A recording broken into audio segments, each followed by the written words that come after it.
이 시간에는 우리 김다니엘 목사님 말씀 전해주시겠습니다. 강사님 소개해 주시겠습니다. 예, 우리 김다니엘 교수님은 지난번에 좀 초청하려고 그랬었는데 조금 그때 시간이 안 맞았는데 우리 플로에서 이제 MD부도 하시고 THM도 하시고 PhD도 하시고 우리 선교대학원에서 저희하고 이제 동문이 되고 또 우리 아시아연합신학대학원에서 오랫동안 교수를 하시고 저도 또 아시아연합신학대학원에서 졸업을 했기 때문에 또 동문도 되고 또 우리 다니엘 교수님은 우리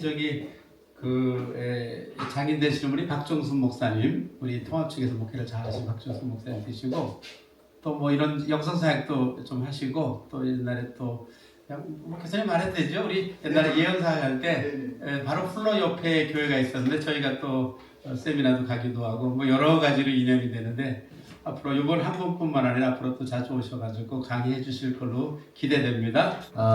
우리 이윤호 원장님께서 저에게 말씀과 강의를 부탁을 하셨는데 저는 이제 자세한 상황은 몰랐습니다. 근데 이제 두나미 소피아 이 대학이 건설이 됐고 세워졌고 또 이 제가 보기엔 힐링하우스라고 하죠. 드림 힐링하우스 이러한 대단한 시설이거든요. 참 분위기도 좋고 또한 이러한 아늑한 그런 분위기 가운데서 또 개강 예배 때 저를 초청해 주셔서 말씀을 전하라고 부탁을 하셨습니다. 그래서 제가 과연 말씀을 어떤 내용의 말씀을 전하는 것이 합당할까? 저는 그 아시아연합신학대학교에서 지금은 이제 아신대학교라고 불려집니다. 아신대에서 영성신학과 성교신학 과목들을 가르쳤습니다. 그리고 또한 문화예술, 예술문화에 대해서 관심이 있어서 떼어드라마라는 떼어드라마 나중에 혹시 여러분 시간이 되시면 한번 온라인에 들어가서 한번 링크로 우리가 지금까지 공연해왔던 것, 프로덕션 해왔던 것 제가 직접 안무하고 학생들을 가르치고 지도해서 무대에 세워서 신학적인 말씀을 선포할 수 있도록 이런 여러 가지 실험을 해본 적도 있습니다. 그래서 여러한 이제 배경이 있는데 여러분에게 아마 영성이라는 주제를 다루는 것이 가장 바람직하지 아니할까 그렇게 생각이 들어서 영성의 타이틀을 하나 선택했습니다. 예수님 닮음의 영성 한번 따라서 해보세요. 예수님 닮음의 영성 또는 그리스도 닮음의 영성 Christ-like spirituality 좀 신학적인 개념이지만 제가 간단하게 여러분들을 위해서 풀어드리도록 하겠습니다. 오늘 성경 말씀은 요한일서 2장 6절의 말씀입니다. 그냥 간략하게 한마디의 말씀인데 요한의 모든 것이 담겨져 있습니다. 우리가 문자 그대로 하나님 말씀을 받아들이면 됐습니다. 괜찮습니다. 문자 그대로 요 말씀을 받아들인다면 뭐 신학이고 신앙이고 뭐 없습니다. 너무 간단합니다. 예수님의 제자들 같이 살 수도 있고 성경에 나오는 정말 훌륭하고 신령한 그런 신자들 같이 우리는 살 수가 있습니다.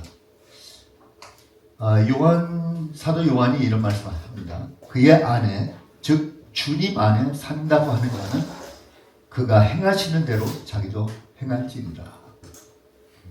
예수님을 본받아서 그대로 하면 돼. 예수님이 하셨듯이 또한 예수님이 이 시대에 계신다면 이 시대에 하실 것 같은 방식으로 우리가 행하면 된다는 것입니다.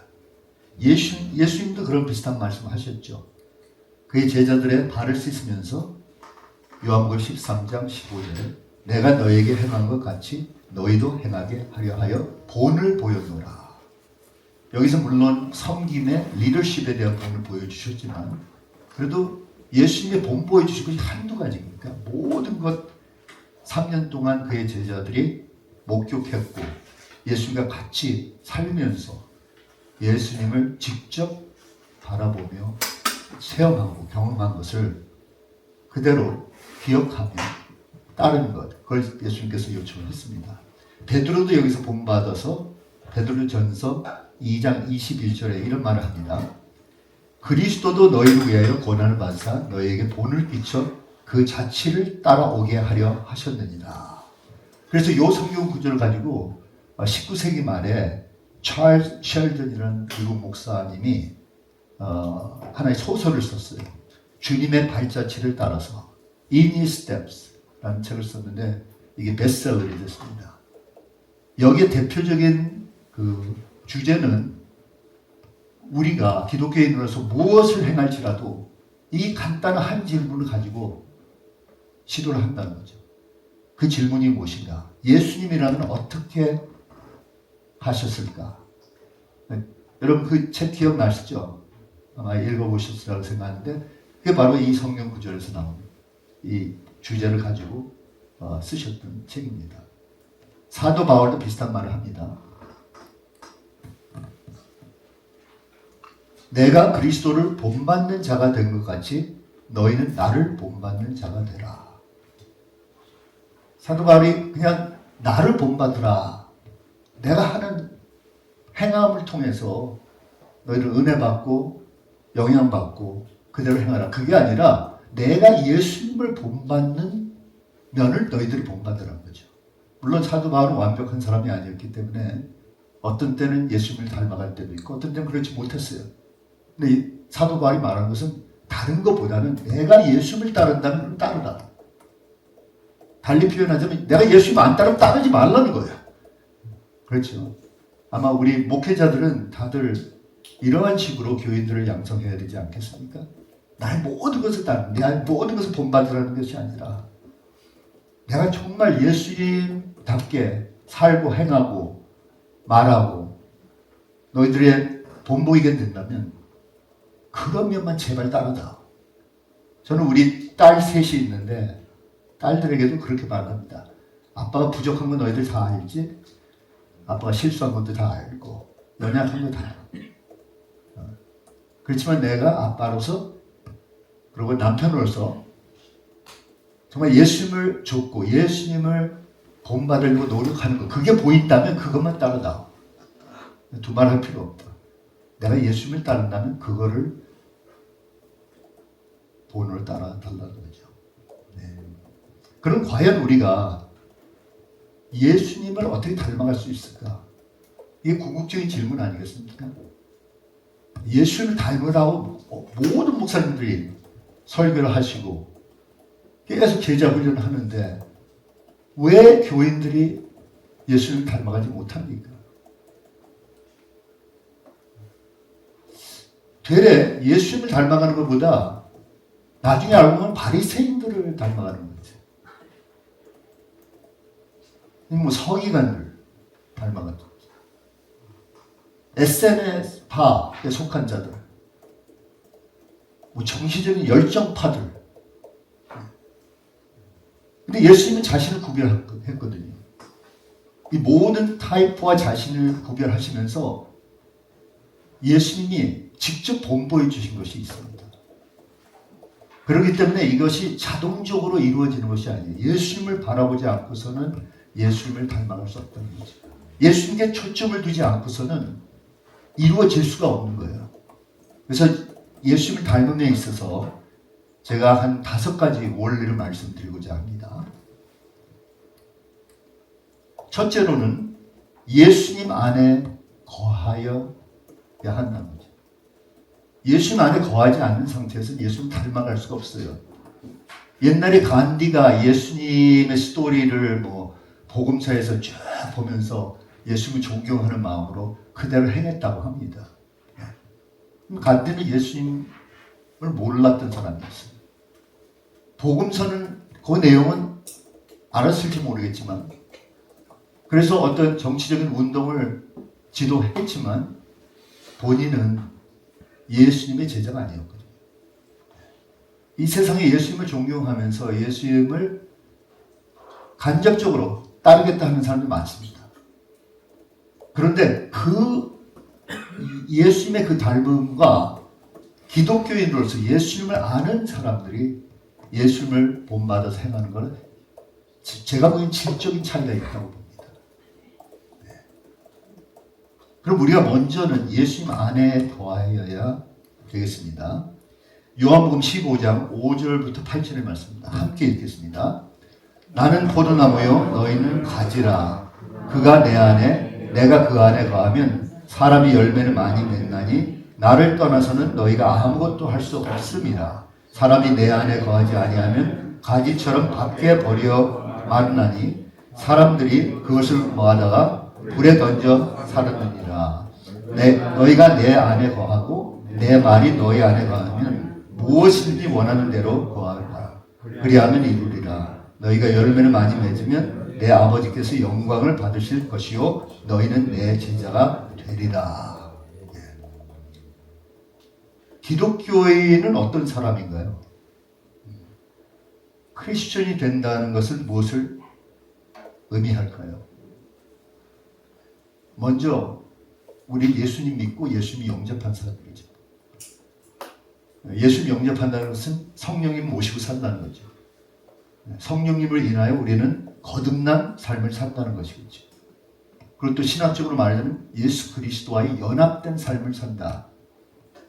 지금 이 요한복음에 나온 이 내용의 말씀은 그 그리스도와의 연합의 의미를 잘 설명하고 있습니다. 예수님이 내 안에 살고 내가 예수님 안에 살고 그 밀접한 그런 관계 속에서 그 친밀한 관계를 맺으면서 산다는 것이죠.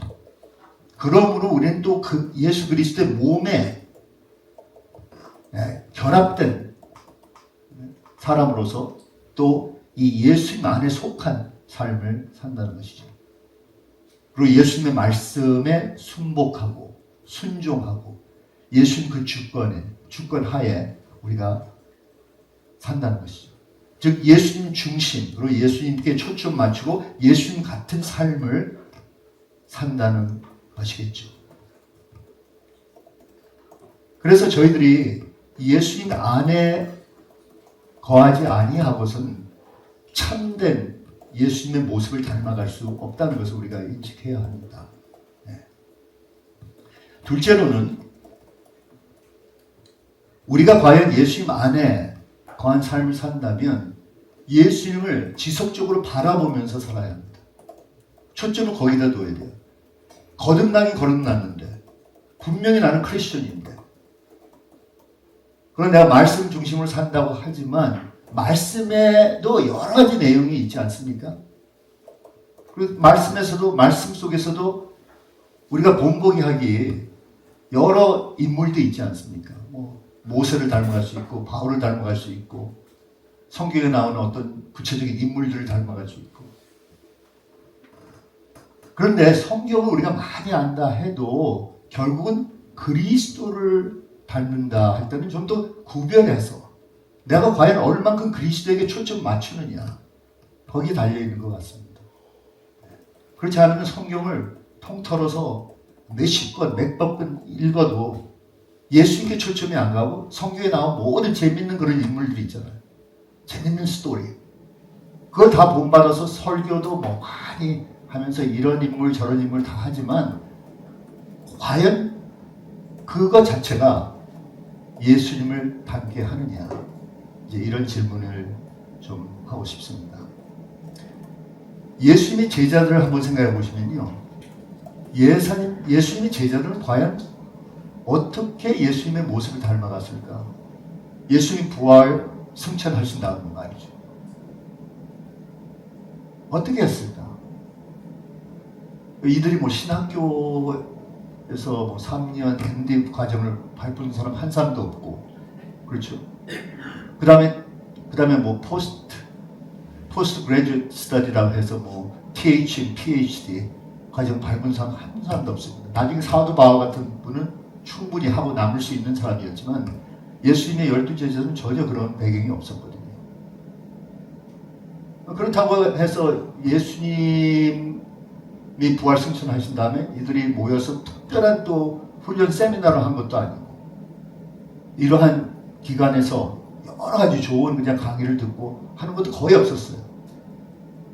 예수님이 떠난 다음에 곧바로 현장에서 사역을 시작했고 이제 다음에는 이제 선교 비전을 가지고 나가게 됐죠. 과연 어떤 식으로 이들이 예수님을 닮아갔을까?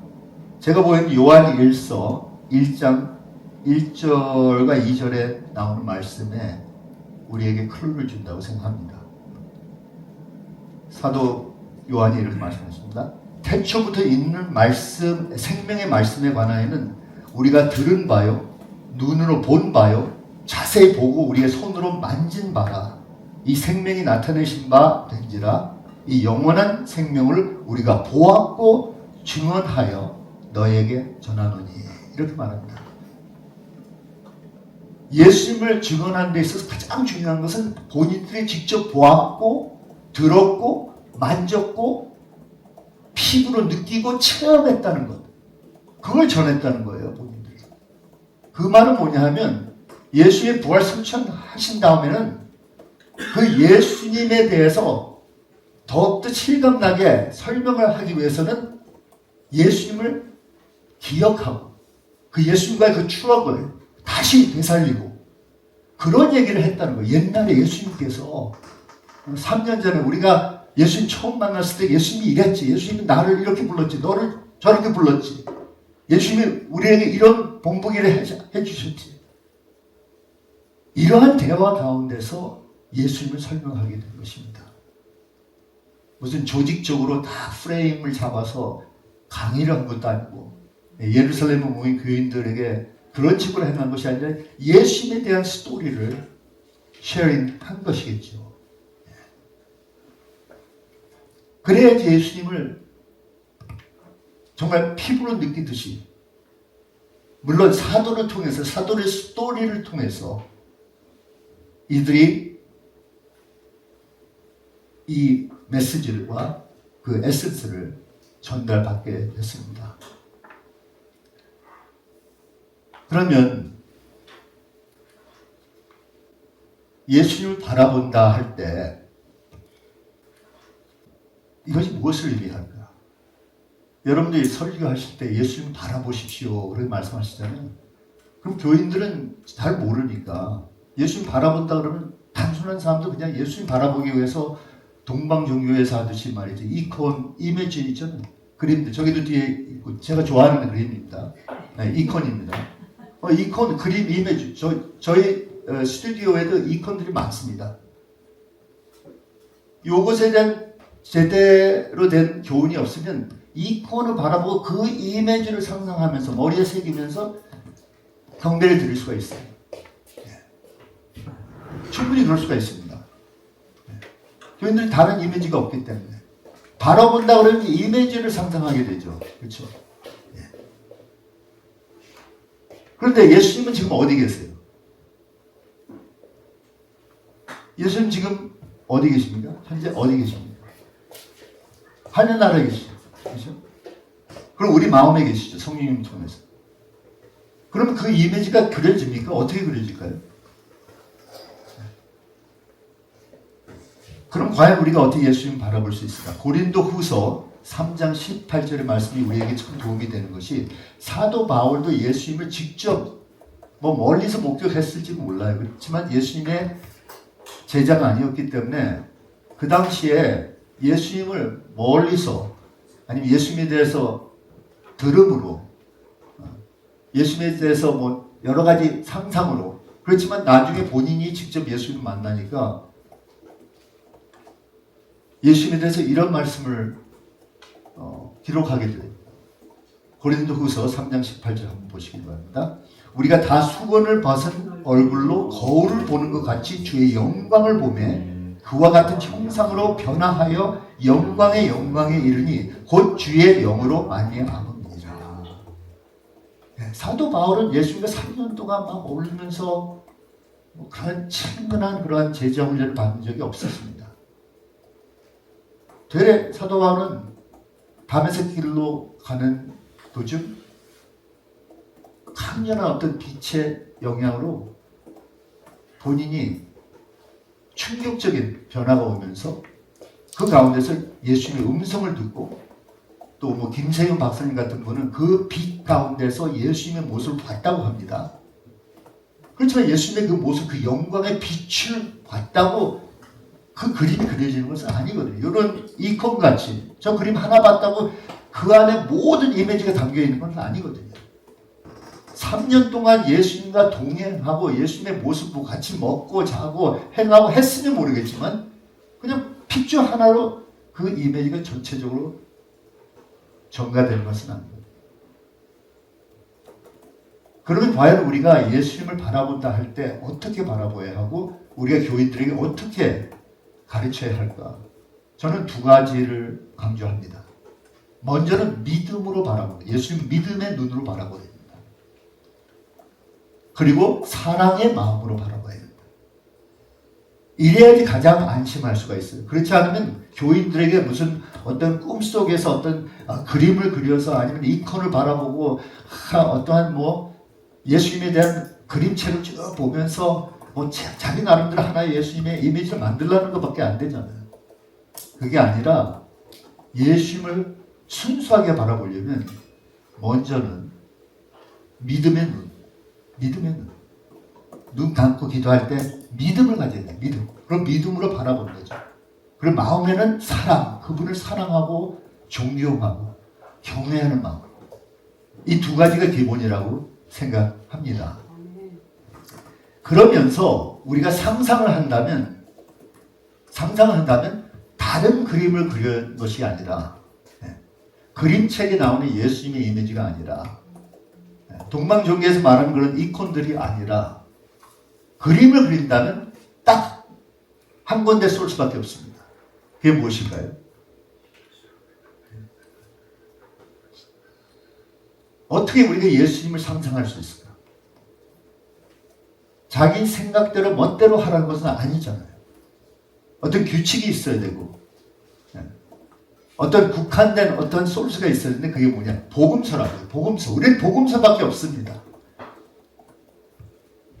여러분 예수님과의 영적 여정이 어떤지 모르겠지만 저의 경우에는 상당히 많은 카리스마 체험을 한 사람이에요. 과거에 한 25년 동안 제가 한국에 와서 이제 아신대학교에서 가르치기 전에 25년 동안은 카리스마 사역체를 좀 알려줬습니다. 그러다 보니까 카리스마 체험이란 체험과 온갖 걸 하다 보면 예수님도 꿈속에서도 만날 수 있고 환상으로도 만날 수 있고 그렇죠. 체험을 한다는 거죠. 그런데 저는 한 번도 그 체험했던 것을 계속 막 상상하면서 그림을 그리면서 거기에 내 영혼을 바친 적이 없습니다.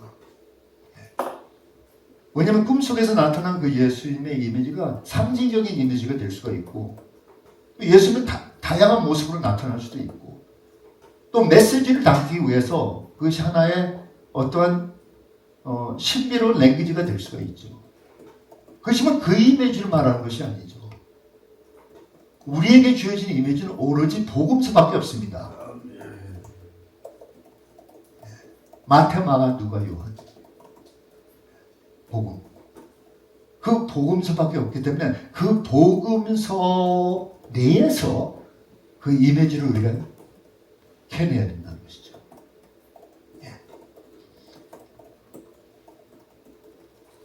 그럼 어떤 이미지를 말을 하고 있을까? 예수님께서 이러한 어마어마한 말씀하셨습니다. 요한복음 14장 12절 말씀 함께 읽겠습니다. 내가 진실로 너에게 이르노니 나를 믿는 자는 내가 하는 일을 그도 할 것이요 또한 그보다 큰 일도 하리니 이는 내가 아버지께로 가니라. 여러분 이 말씀 믿습니다. 실감이 나요? 저는 이 말씀이 저의 완전히 어떤 표준의 말씀이 돼갖고 정말 나도 그대로 행하겠다. 여기서 무슨 말씀하십니까? 예수님께서 본인이 행했던 기적과 이적과 초자연적인 능력, 병자들을 낫게 하고 귀신 들린 사람들 축사해서 해방케 하고 문둥병자들 청년케 하고 심지어 죽은 자들도 살리시고 어마어마한 자연과 관련된 기적도 행하시고 그러셨어요.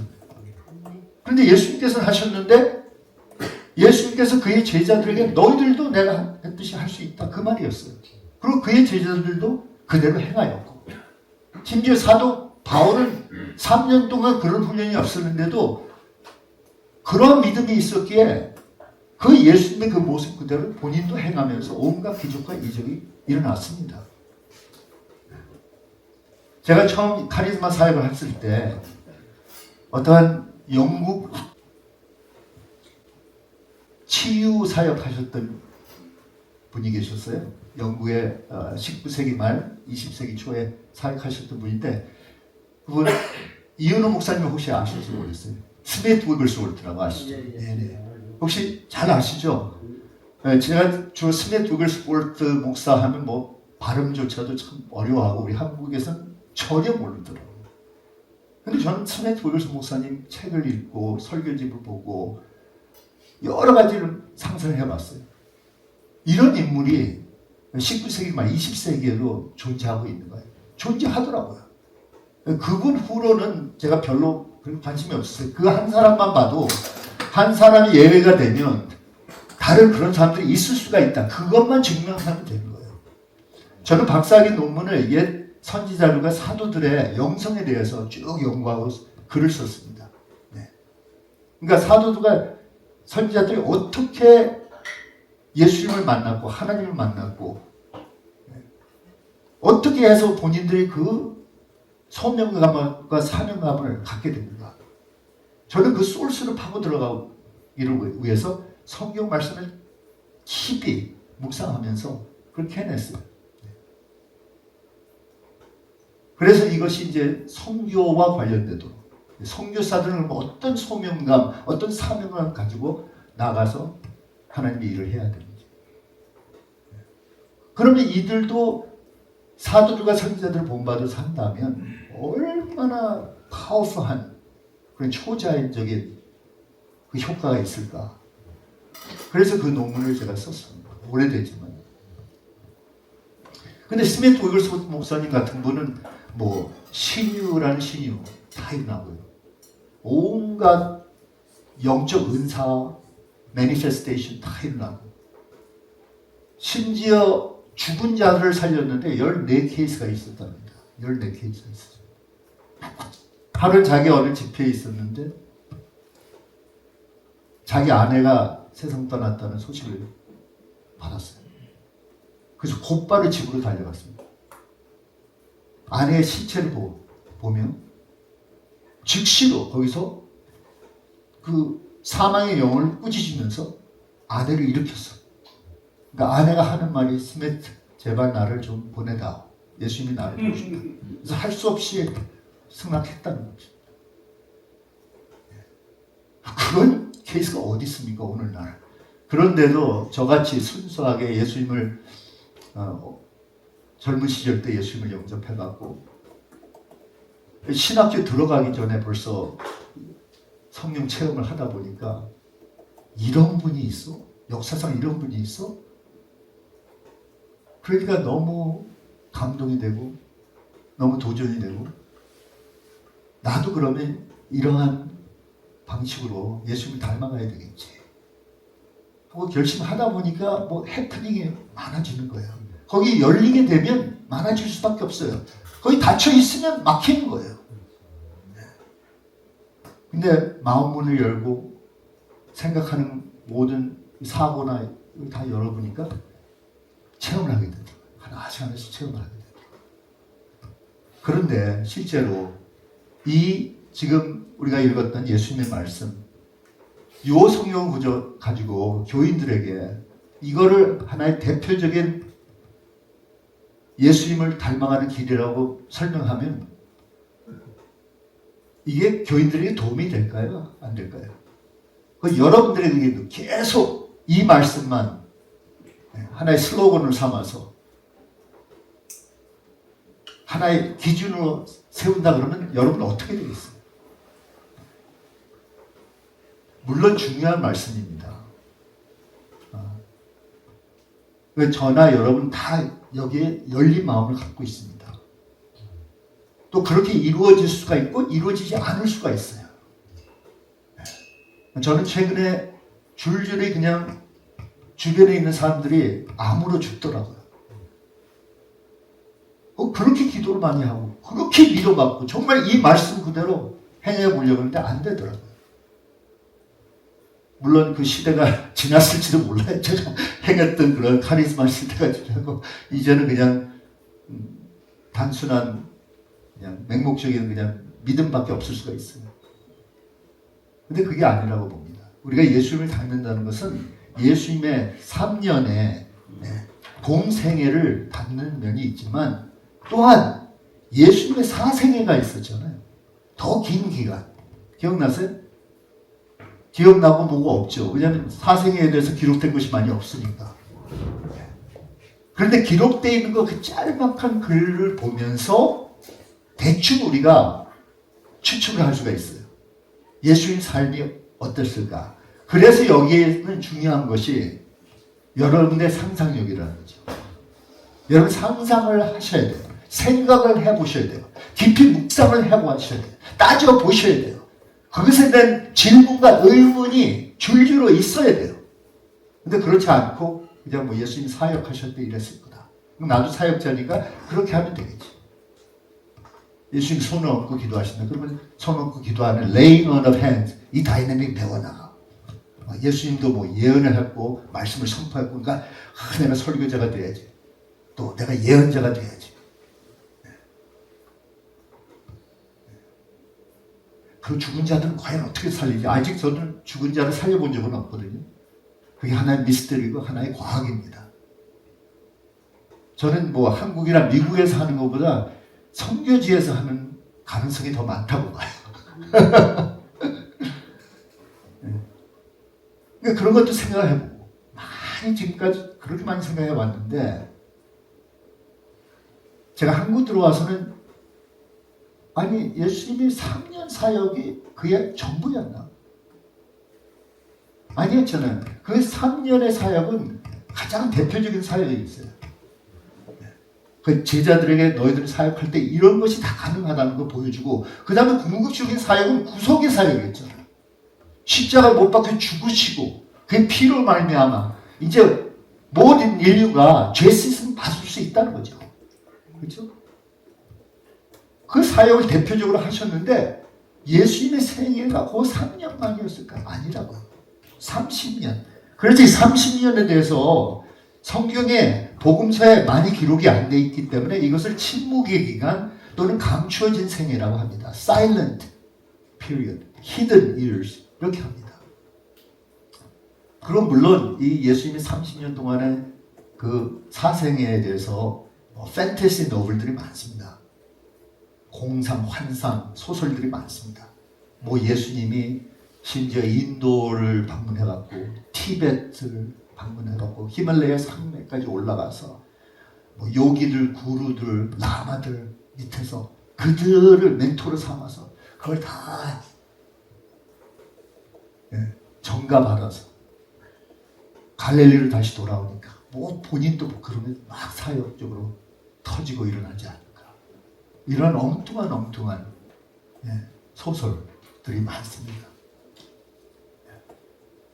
그리고 영지주의자들 쓴 복음서가 있잖아요.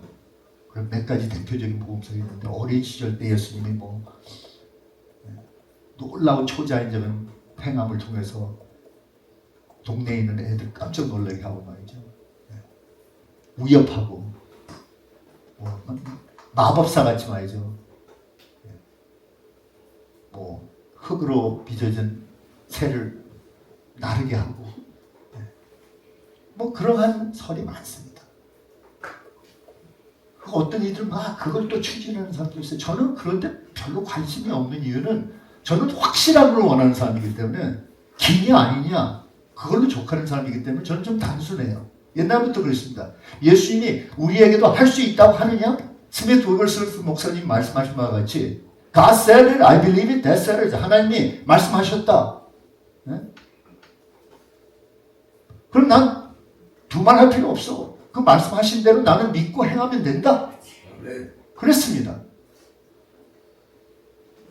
그리고 예수님에 대해서 우리가 예수님의 이미지를 우리가 본받기 위해서는 그 이미지를 어디로 가냐? 복음서, 내 복음서는 충분하지 뭐 다른 복음서가 필요합니까?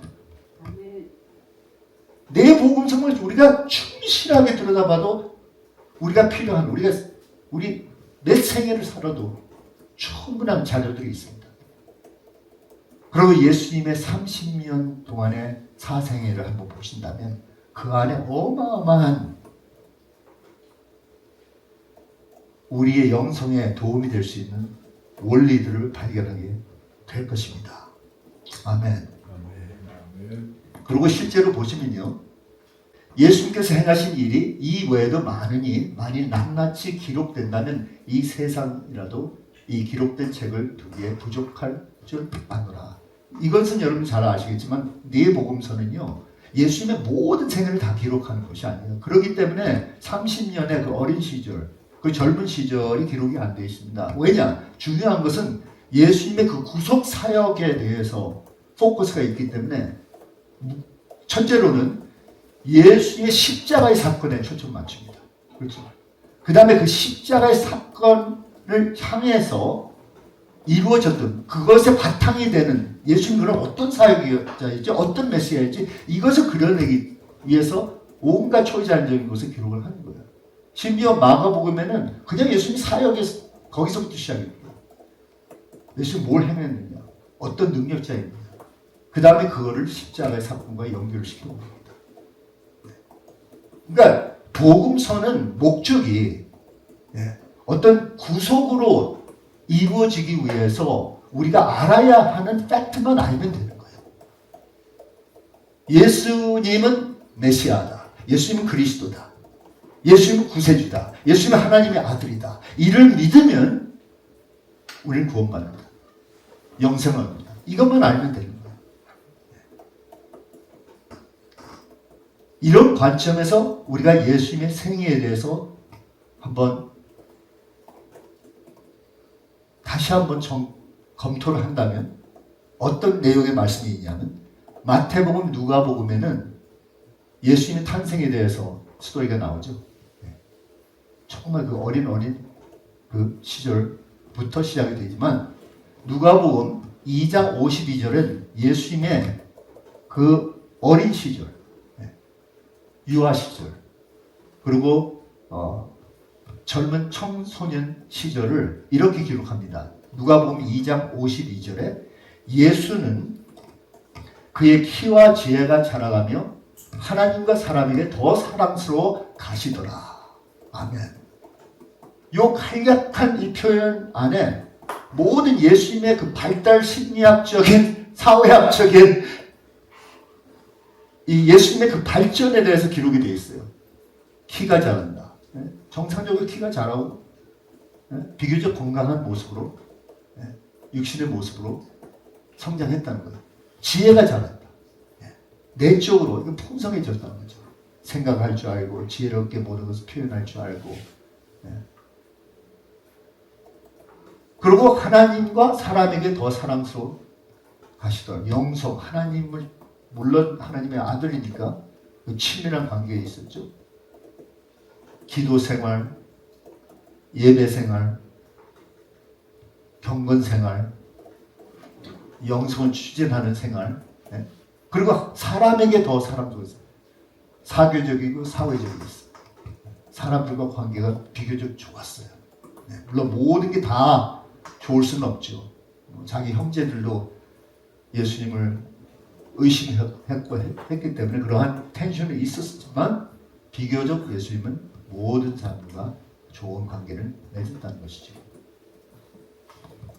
그리고 또 한마디 예수님에 대한 내용이 나옵니다. 예수님은 어떤 직업을 가지셨죠? 어떤 직업이었죠? 예수님의 직업. 목수. 이제 우리는 단순히 그냥 목수라고 다 그렇게 번역이 돼서 그냥 목수. 그러면 목수는 뭐예요?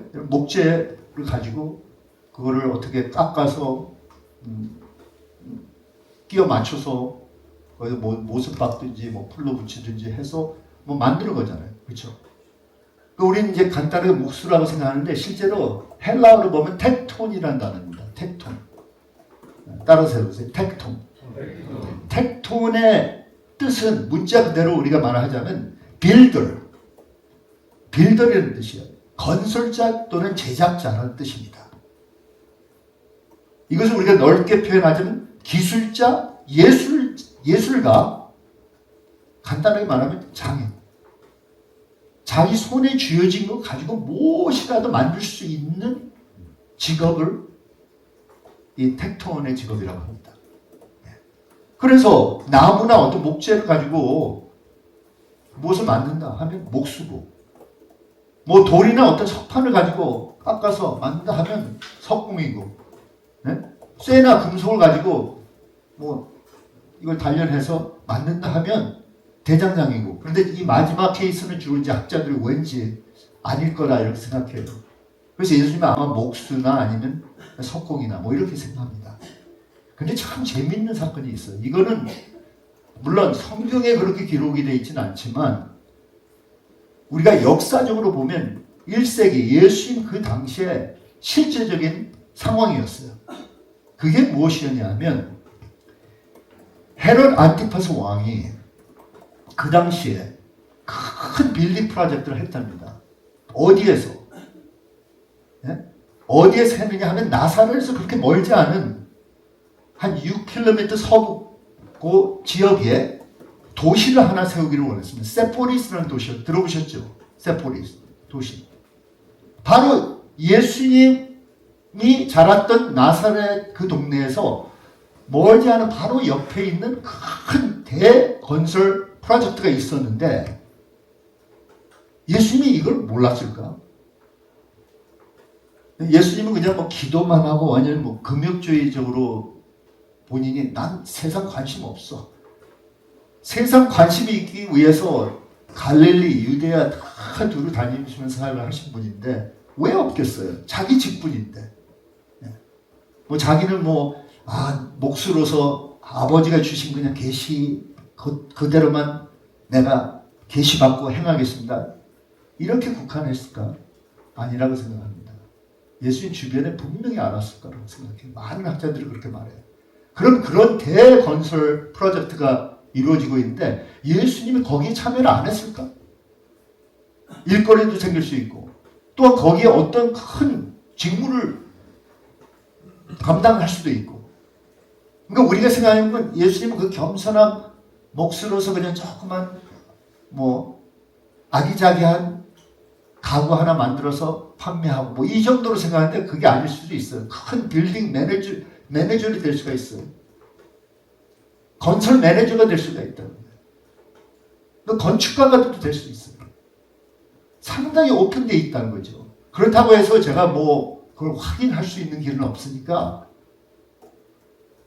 꼭 이렇습니다, 저렇습니다 하는 건 아닙니다만 그만큼 우리가 오픈마인드를 가지고 예수님이 우리 모두에게 본이 될 수 있다. 자그마한 그냥 손으로 아기자기하게 뭘 만들어 나가는 사람에서부터 이 프로젝트를 매니징하기 위해서 큰 꿈을 가지고 비전을 가지고 또 비즈니스맨 아니었습니까?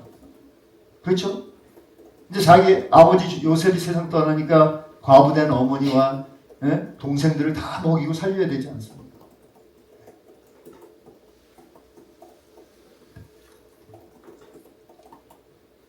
그러니까 이런 것을 우리가 좀 상상을 해봐야 된다는 것이죠.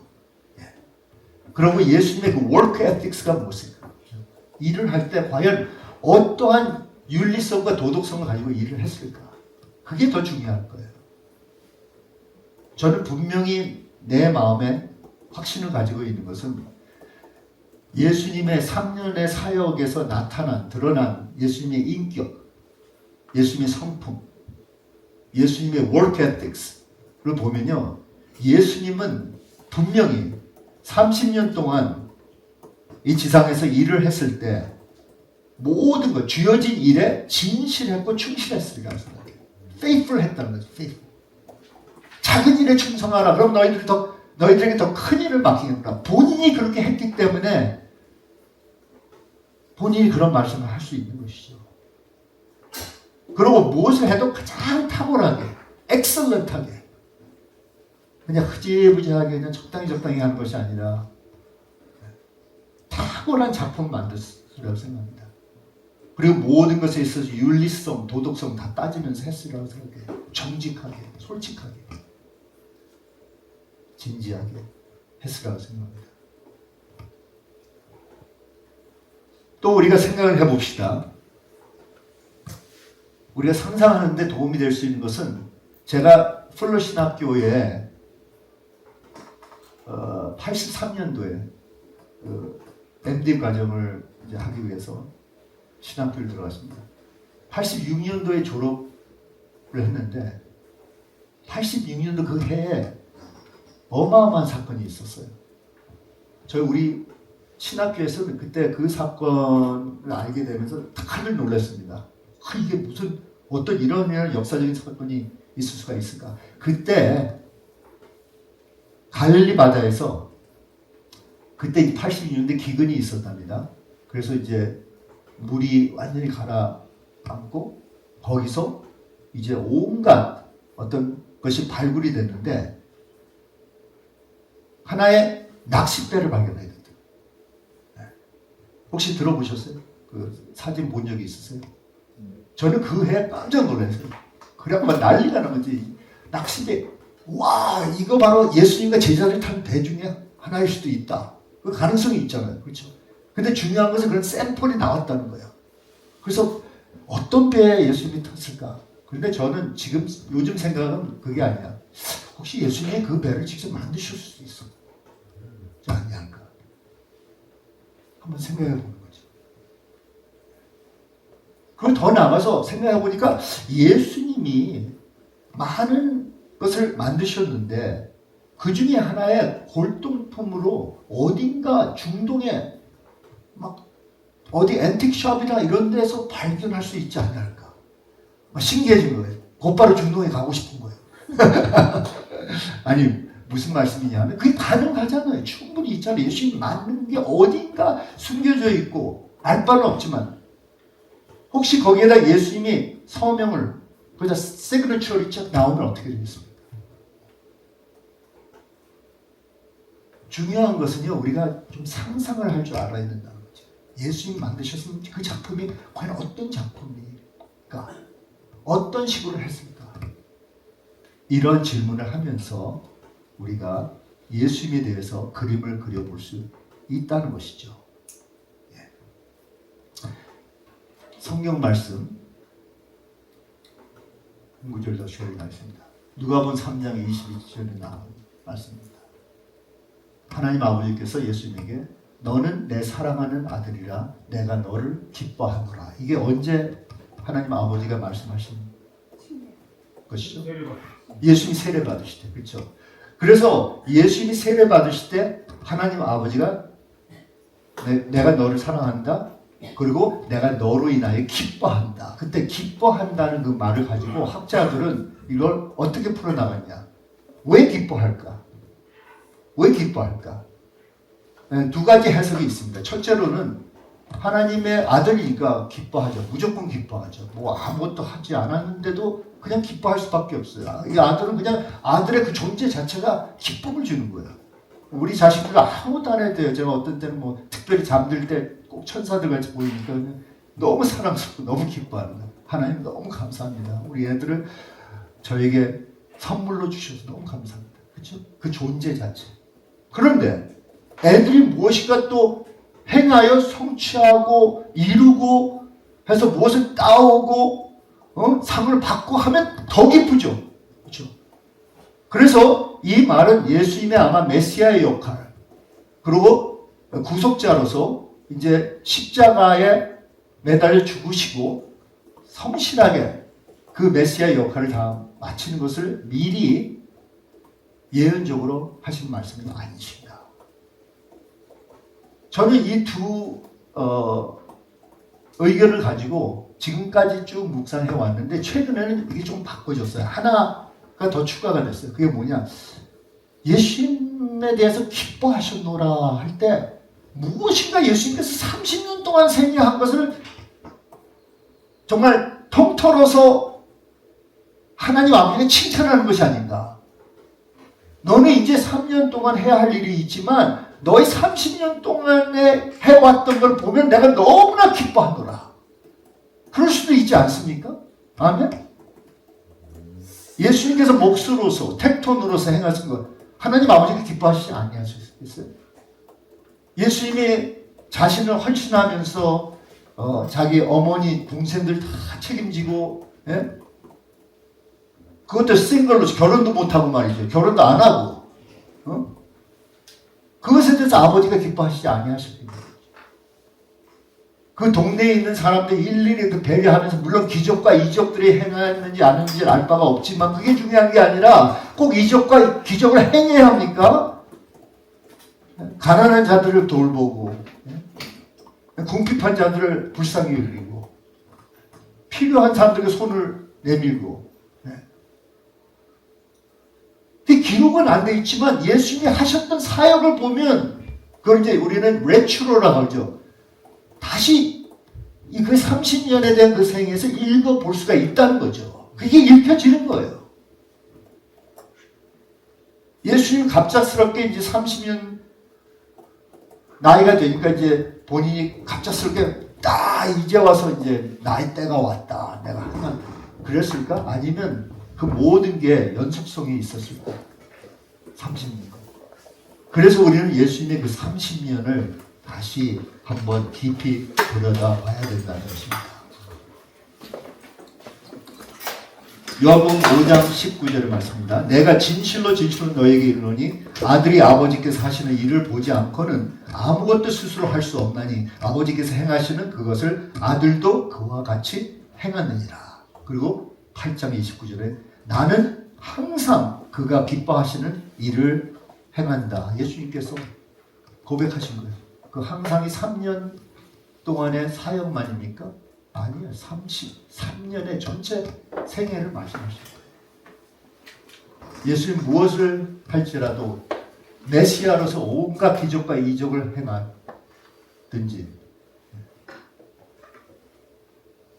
평범한 몫으로서 가구를 만들어 그거를 판매해서 돈을 모아서 자기 어머니와 동생들을 먹이고 책임지는 것 상관없습니다. 큰 일을 하든지 작은 일을 하든지 공개되고 알려진 일을 하든지 아무도 알아주지 않는 일을 하든지 하나님 아버지는 직접 다 보시기 때문에 거기에 대해서 참 잘하였구나 하고 칭찬을 한다는 것입니다. 그러면 나머지는 제가 아마 그 다음 시간에 제가 계속 2부로 제가 다루어 드리도록 하겠습니다. 여기에서 중요한 그 원리는 우리가 예수님을 닮아야 하는데 예수님을 닮기 위해서 예수님 안에 속해야 됩니다. 예수님의 것이 돼야 돼요. 예수님이 우리 안에 들어와 계셔야 되고 성령님으로 말미암아 이거를 작동케 해주셔야 돼요. 그리고 예수님께 초점을 맞추고 예수님을 바라봐야 합니다. 예수님을 바라봐야 돼요. 그런데 바라보는 데 있어서 그 이미지상을 어디서 우리가 따오느냐? 복음서밖에 없다는 걸 말씀드려요. 나의 개인적인 주관적인 체험이 아닙니다. 저는 그런 체험을 많이 했기 때문에 그거를 부인하고 그 외에 우리 모두 다가 동의할 수 있고 우리 모두에게 주어진 복음서만 보면 그 안에서 그 복음서 안에서 우리가 상상을 좀 발휘할 수만 있으면 그림이 웬만큼 그려진다는 것입니다. 네, 한번 기도하고 마치겠습니다. 하나님 아버지 감사합니다. 오로지 예수님만 우리의 모델로 삼고 예수님을 본받기를 원합니다. 예수님 모습이 무엇인지 정말 복음서를 들여다볼 때 보이도록 좀 역사하여 주시옵소서. 우리들의 꿈과 환상과 우리가 가지고 있는 그림, 머릿속에 있는 그림과 이콘이 아니라 오로지 복음서에 명확하게 그려져 있는 그 이미지가 있습니다. 그 이미지를 보면서 우리가 예수님의 기억을 다시 되살리듯이 정말 성령님께서 우리를 도와주셔서 정말 예수님의 그 모습을 다시 다시 우리 마음에 지니고 정말 예수님이 하셨듯이 우리도 행하며 이 세상에서 살며 사역할 수 있도록 주님 도와주시옵소서. 감사드리며 예수님의 이름으로 기도합니다. 저희가 오늘 다루는 주제가 예수님 닮음의 영성이라는 주제입니다. 그래서 저희들이 어디에 주의 집중을 해야 되냐면 우리 모두 다가 정말 예수님 모델에 주의 집중을 해야 된다는 거죠. 말씀이 있고 정말 예수 중심적인 말씀이 있습니다. 말씀은 창세기부터 계시록을 쭉 훑어볼 수 있고 또 깊이 다 분석해 볼 수 있고 신학적으로 정돈하고 그 다음에 이걸 해석해주고 설교로 교인들을 계속 충전해 줄 수 있지만 그 가운데서 우리가 목회자로서 또한 사역자로서 교인들에게 정말 예수님께 주의 집중하게 하지 아니하는 예수님의 모습이 나타날 수가 없죠. 그래서 훌륭한 모세, 훌륭한 바울, 훌륭한 선지자들 중 한 사람, 훌륭한 사도 요한 같은 이런 사람 나올 수가 있죠. 그리고 각자 또 퍼스널리티가 있으니까 그 자기의 성격 그대로 자기의 스타일 그대로 이게 다 나타날 수 있는데 문제는 핵심적인 예수님의 모델로 이게 깔려져 있지 않으면 그냥 자동적으로 나타나지 않는다는 것을 제가 말씀드리고자 합니다. 저도 목회 사역을 지금 40년 넘게 한 사람이기 때문에 웬만큼 제가 나이가 그렇게 보이지 않죠. 나이는 물어보지 마시고 이제 나이가 많이 들었는데 저는 주님을 82년도에 영접하고 83년도부터 신앙을 시작을 한 사람입니다. 그러면서 여러 다양한 경험을 많이 쌓았죠. 그런데 저는 매해 재검토를 합니다. 제가 사역자로서 목회자로서 교회 개척자로서 또 훈련센터 운영자로서 또한 교수로서 저자로서 요즘은 또 아트 디렉터로서 어떠한 모습으로든지 저는 매해 재검토를 합니다. 그 검토가 무엇이냐면 예수님께서 말씀하신 바와 같이 에베소 교회에 말씀하셨잖아요. 그 너의 본심, 너의 초심, your first love, 그게 오로지 예수 그리스도가 너의 패션이냐? 거기 초점이 안 맞추면 다 흐트러집니다. 목회를 오래 하고 온갖 성령 체험 다 하고 또 심지어 신학교를 세우고 큰 대형 교회를 세우고 교단의 어떤 우두머리 역할을 한다 해도 무슨 소용이겠어요? 결국은 예수님께서 나는 너를 모르노라 한다면 예수님이 나는 너를 안다 그러면 너는 나를 안다 이렇게 해야 되잖아요. 그래서 저는 이제 나이가 들면 들수록 더 심플해져요. 초점이 클리어해지고 모든 것은 그 잣대에 맞춰서 재개되는 거죠. 그게 뭐냐? 예수님이 나의 구세주고 예수님이 내 안에 거하시고 그리고 나는 목적이 무엇이냐? 무엇을 할지라도 나는 예수님을 닮은 사역을 해야 된다. 닮는 삶을 살아야 된다. 이것이라는 것이죠. 그래서 제가 첫 시간에 말씀드린 바와 같이 여기에 대한 원리를 몇 가지 드리겠는데 첫째로는 우리가 예수님 안에 거한다는 확신이 있어야 되죠. 물론 여러분 다 주님 영접했기에 이러한 소명을 받아서 이 길을 걷게 되리라고 생각해요. 그런데 그걸 확인해 봐야 돼요. 교인들 중에서 그냥 예수님이 멋있기 때문에 예수님한테서 따오기 위해서 이렇게 하면 나도 좀 출세할 수 있지 않냐 이런 엉뚱한 생각을 갖고 있는 사람들이 많습니다. 그런데 기본은 기본이에요. 예수님을 모르고서 심지어 감리교 목사님들 계시잖아요. 아시죠? 그런데 요한 웨슬리는 미국에 가서 아메리칸 인디언들에게 선교할 때만 해도 구원의 확신도 없었습니다. 그런데 선교사로 나섰어요. 그러다가 가는 길 돌아오는 길에 배에서 저도 우리 외할아버님이 감리교 목사님이시기 때문에 제가 존경하는 요한 웨슬리 그 스토리를 들어보면 그럴 수가 있구나. 목회자 집안에서 쭉 성실하게 그 다음에 홀리 클럽 창설자로서 다 해놓고 그 다음에 뭐 목사로서 그 다음에 또 선교사로 나섰는데도 예수님을 모를 수가 있구나.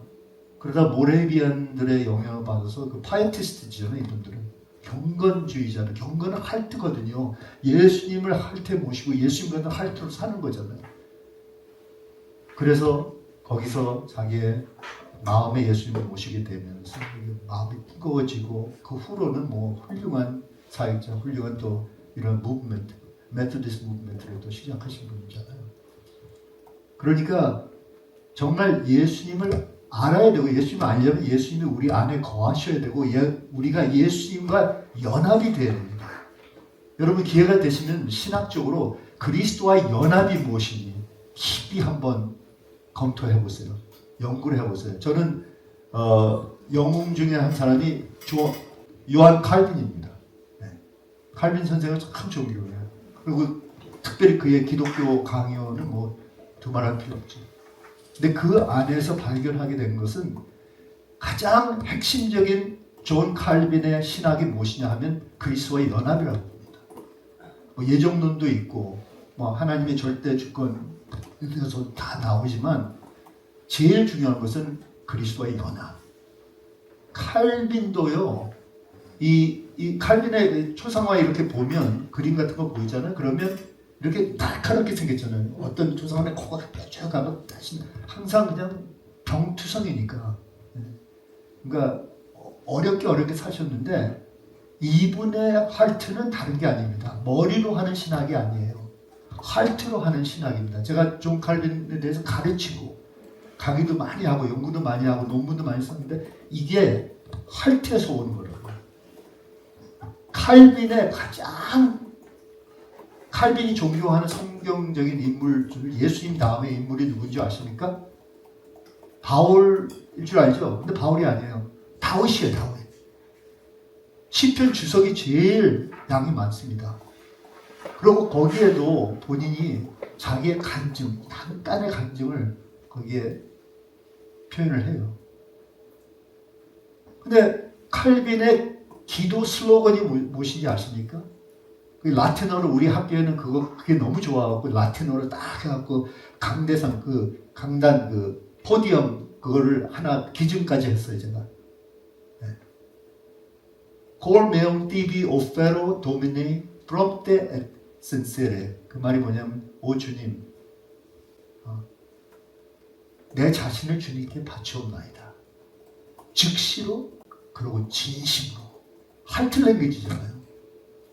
뭐 머리로 내가 뭐 많이 알고 뭐 큰 그림을 그려보고 그게 아니라 할트 중심에서 나는 이렇게 주님께 바쳐드리길 원한다. 매일.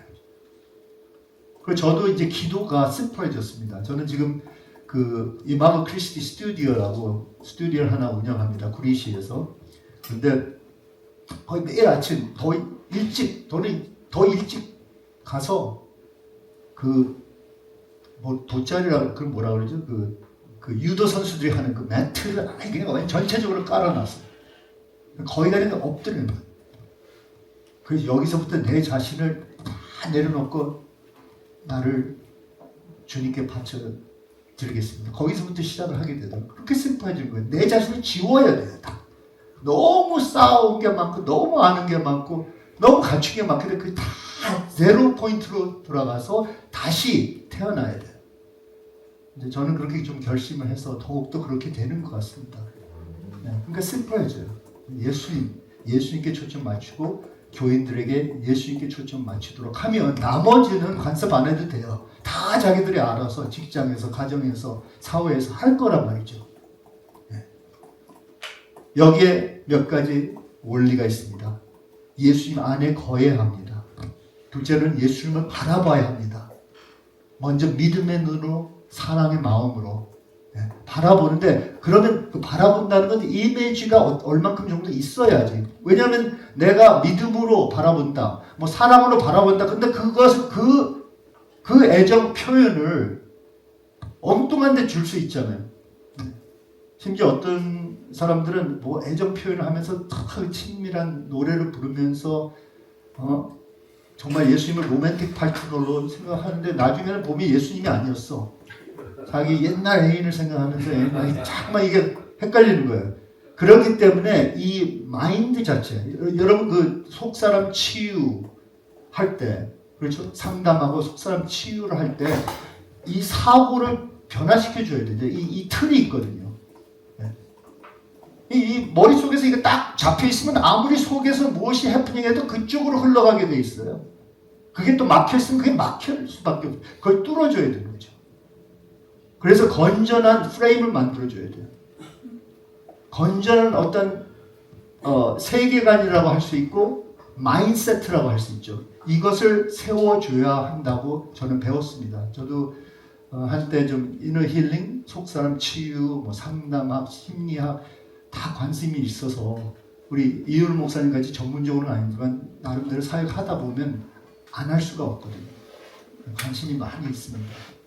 그래서 여러분이 지금 여기서 이 학교에서 배우고 행하고 있는 게 참 중요한 또 한국에 대한민국에 정말 상담이 필요해요. 이 속을 치료하는 어떤 무슨 그 기관들이 필요합니다. 그리고 그런 것을 제대로 배워서 사람들을 치유해줘. 그 영어로만 soul doctor이 되는 거, soul 영혼의 닥터가 되는 거죠. 네. 그래서 첫째로는 예수님 안에 거한다. 둘째로는 예수님을 바라본다. 셋째로는 예수님의 삶을 상상하게 만드는 거예요. 그래서 우리가 복음서에 있는 픽처를 잘 그려줘야 돼요.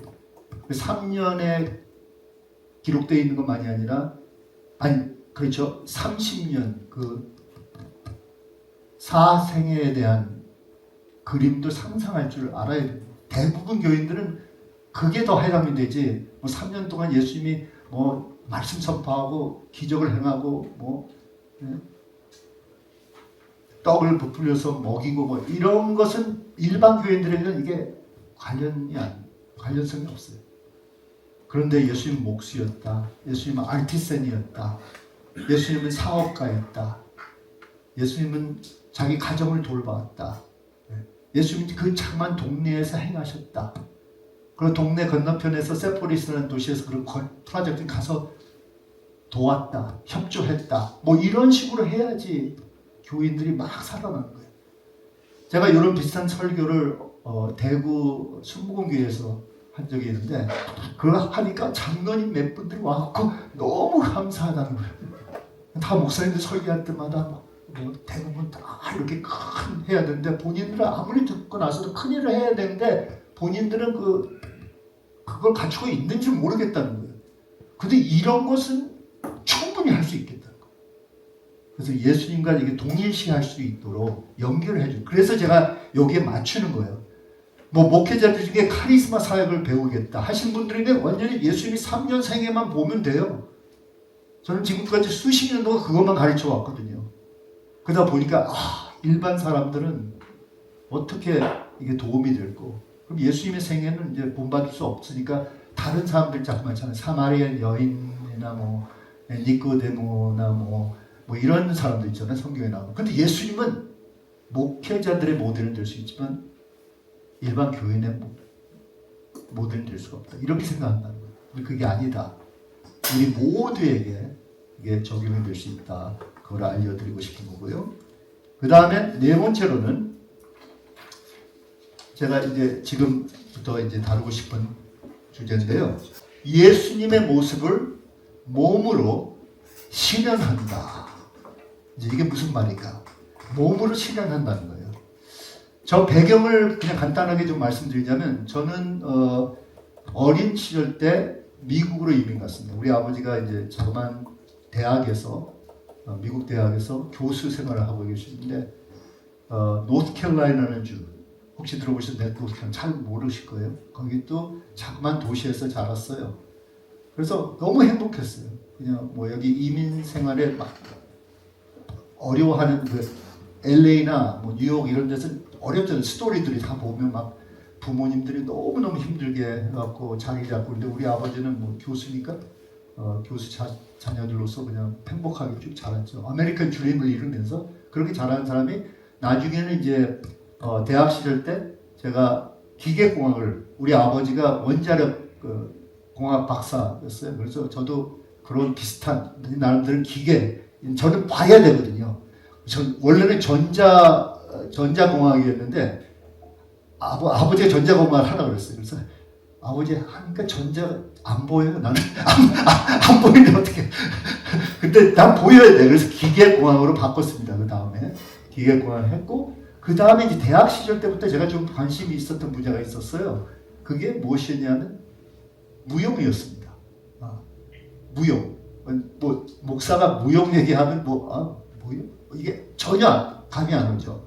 근데 제가 그 고전 무용 있잖아요. 클래시컬 발레를 미국의 뉴욕에 있는 유명한 스쿨 오브 아메리칸 발레라고 그 학교에서 훈련을 받았습니다. 그래서 제가 전문인 무용수 그리고 그 당시 옛날이었으니까 그때는 동양 사람들이 거의 없었거든요. 그 엉뚱한 비전을 가지고 뉴욕에 가서 우리 아버지는 뭐 환장하셨죠. 말도 못하고 자기 아들이 무용수 그러니까 이상하게 생각한 거예요. 근데 나는 뭐 그런 건 전혀 없고 나는 그냥 무용이 좋아. 몸으로 움직이는 게 좋아. 그래서 무용수로서 이제 안무가로서 이제 나서겠다 해갖고 딱 완전 바꿔버렸어요. 그러다가 주님을 만난 거예요. 그 자리에서. 그러니까 그때 왠지 제 영혼과 제 감성이 이게 뭐가 열린 것 같습니다. 그때. 왜냐면 그때는 뭐 엔지니어로서는 뭐 완전히 그냥 머리로 조직적으로 틀에 맞는 그런 방식인데 여기서는 알트는 프리하잖아요. 그 다음에 뭐 열렸어. 예수님에 대한 하나님에 대한 여기에 대한 관심 그리고 또한 마음을 열게 돼서 주님께서 나를 방문해 주셔서 제가 거듭나게 됐습니다. 근데 거듭난 다음 날부터 어떤 해프닝이 있었냐면 참 놀라운 일이 일어났어요. 오늘날은 우리가 모든 것을 의식하면서 알면서 이렇게 배우면서 다 강의안도 있고 뭐 세미나 와서 다 배운다 그대로 맞춰 나가려고 하잖아요. 여러분이 이제 예수님을 우리가 모델을 삼자 그러면 예수님을 우리가 모방하자 우리가 예수님을 닮아가자 하면 그대로 하려고 의식하면 나갈 거란 말이죠. 그런데 혹시 여러분 기억나세요? 전혀 의식 안 한 상태에서 그냥 행했어. 못 모르고 누가 이러라 저러라 하는 것이 없었기 때문에 그냥 행했는데 나중에 알고 보면 너무 잘 행한 거야. 어떤 해프닝이 있었냐. 그 다음날부터 저는 그냥 이제 또 다시 무용 배우로 훈련받으러 또 가요. 맨해튼에 그 줄리얼 학교라고 있는데 같이 우리 스쿨 같이 그 스튜디오를 사용하는데 거기 가면 가는 길에 전철을 타잖아요. 그럼 보는 사람이 다들 너무 사랑스럽게 보는 거예요. 그리고 뉴욕시에 오랫동안 살았기 때문에 뉴욕이 냄새를 나고 막 더러웠어요. 더러운 느낌. 깨끗하거나 깔끔한 그런 맛이 없었어요. 근데 향이 그냥 사방에서 막 저는 몰랐죠. 제가 속에서 무엇인가 변화됐다는 거. 그러니까 변화된 그 모습으로 이제 모든 것을 보고 느끼고 실감하는데 나는 그냥 자연스럽게 행한 거예요. 그러면 가면 무용 훈련을 해야 되잖아요. 또 뭐 안무도 해야 되고 뭐 해야 되는데 거기에 관심 있는 게 아니라 이 영혼들을 어떻게 건져낼 수 있을까? 예수님 어떻게 소개할까? 그것만 하는 거예요. 맨날 성경만 그때 성경책 경유에 찾아서 찬송가도 잘 몰랐는데 그냥 찬송가 하나 가지고 그냥 그것만 계속 한 줄을 부르는 거야. 내가 뭐 교회에서 배운 것도 아니에요. 네? 누가 나를 멘토링 한 것도 아니고 신학교에 간 것도 아닌데 혼자서 스스로 하는 거야. 그러면서 이제 맨해튼을 이제 걸어 다닙니다. 걸어 다니면서 내가 행할 걸 행하는데 이게 제가 무용을 해서 그런지 무용수들은요 몸에 대한 철저한 자부심과 자신감이 있어요. 그러니까 몸을 딱 캐리할 줄 알아요. 어떻게 캐리할 줄 알고 어떻게 행할 줄 알고 어떻게 그래서 이제 설교학을 제가 또 가르칠 때 설교할 때 이거 제스처 이런 것도 많이 가르칩니다. 네, 뻣뻣하게 그냥 설교하지 말고 몸을 사용하면서 해야 돼요. 그래서 몸을 사용하는데 왠지 제 느낌만 말씀드릴게요. 아직도 그 때의 그 경험으로 저는 돌아가요. 그게 저희 레퍼런스 포인트가 되는 거예요. 그때 어떻게 느끼냐면 내가 행하는데 내가 혼자 스스로 행하는 것 같지가 않아. 누군가가 내 속에서, 요즘은 그 영화에 그런 거 많이 나오잖아요. 로버트를 만드는 그 속에 들어가고 사람이 그 조절하는 거. 꼭 누가 내 눈을 통해서, 내 입을 통해서, 내 귀를 통해서, 내 손을 하는 것 같다. 내가 혼자 하는 것 같지는 않은데 그게 뭔지 몰라요. 너무 이게 겹쳐있기 때문에. 그런데 그렇게 행하니까 모든 것이 그냥 순조롭게 다 이루어지는 거예요. 누가 이렇게 하라, 뭐 내가 음성을 듣고 그대로 순종하겠습니다. 이것도 아니고 그냥 음성이 임하는 것보다 그 프레젠스가 그냥 나를 통해서 임하는 거예요. 내 몸을 사용하는 것 같아요. 지금 이제 신학을 배우고 이제 교회 생활을 오랫동안 하고 이제 정리가 되죠. 아, 그게 바로 예수님의 영, 성령님이 내 안에서 내 입을 통해서, 내 눈을 통해서, 내 손을 통해서, 내 발을 통해서, 내 심장을 통해서 다 이거 행하는 건 아닌가, 그렇게 생각이 들더라고요.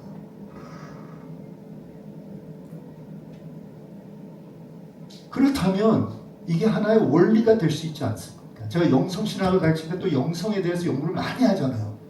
쭉 역사적으로 영성인들이 어떻게 해왔는가, 장점, 단점 다 연구합니다. 제 밑에 박사학위 학생들이 이것만 연구를 해요. 그럼 이 정보를 다 수집해갖고 이거 가지고 또 정립하고 합니다. 하다 보면 대충 감이 잡혀요. 아, 이렇게 해서는 안 되겠구나. 저렇게 해서 거리가 멀구나. 이렇게 영성인들 공부하는, 특별히 중세기 때 많은 영성인들이 카톨릭 교회에서 나왔습니다. 그리고 온갖 영성 운동들이 일어났어요. 근데 이들을 보면 다 계단 올라가듯이 너무 많아, 뭐가. 그렇기 때문에 종교 개혁자들이 딱 나타나면서 그냥 딱 뭐라 그랬어요? 그냥 간단한 거예요. 말씀으로도 솔라 스크립투라, 말씀으로 돌아가자. 솔라 그라티아, 다 하나님의 은혜. 솔라 피데이, 뭐 그렇죠? 오로지 믿음으로. 솔리데오 글로리아, 뭐 오로지 하나님이면 너무 단순해요. 계단 개념이 없는 거예요. 왜냐면 예수님이 그 계단을 타고 내려오셔서 쫙 나를 통과하면, 내 성령에 임하면 너는 나같이 할 수 있어. 이렇게 단순하게 우리에게 길을 보여줬는데 왜 우리는 그렇게 막 이런 통로 저런 통로를 자꾸만 만들려고 합니까? 그래서 제가 말씀드리고자 하는 것은, 우리가 예수님이 내 안에 거하는데 예수님을 바라본다, 내가 예수님에 대해 상상한다 해도 내 몸으로, 몸수 이거를 행하지 아니하면 안 하게 되어 있어요. 여러분이 생각만이 하는, 묵상만 많이 하는, 기도만 많이 하는 교인들 되면 안 되게 되어 있어요. 다 하셔야 되지만 더 나아가서 이거를 실행을 하셔야 돼요. 몸을 움직여 봐야 되는 거예요. 예를 들면 우리가 예배를 드립니다. 여러분 목사로서 여기 뭐 사모님들도 계시고 그렇지만, 목사는 사모로서 예배를 드리는데 어떤 때 그 예배 가사가 분명히 우리가 손을 들고 찬양하자, 뭐 그런 게 나오잖아요. 근데 여러분 조금 좀 위선적으로 느낄 때가 있지 않아요? 아니, 손을 들고 하는데 난 손을 안 들고 있어 지금. 들기가 좀 너무 부담스러워. 좀 어린애들이나 뭐 엉뚱한 사람들이 옆에서 막 춤추면 나는 그게 힘이 들어. 왜냐면 장로님 눈치도 있고 뭐 하다 보면 못 하잖아요. 그러니까 이게 일치가 안 됐다는 거예요. 그럼 왜 그 노래를 부르냐는 거예요.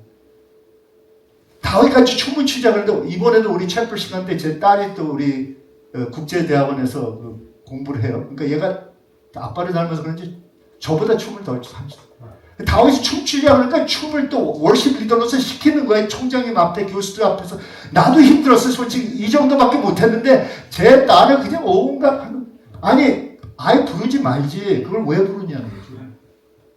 가사와 우리의 행함과 이게 일치가 돼야지 교인들이 보면서 가사는 이렇게 부르는 거고 이렇게 해야 된다는 거죠.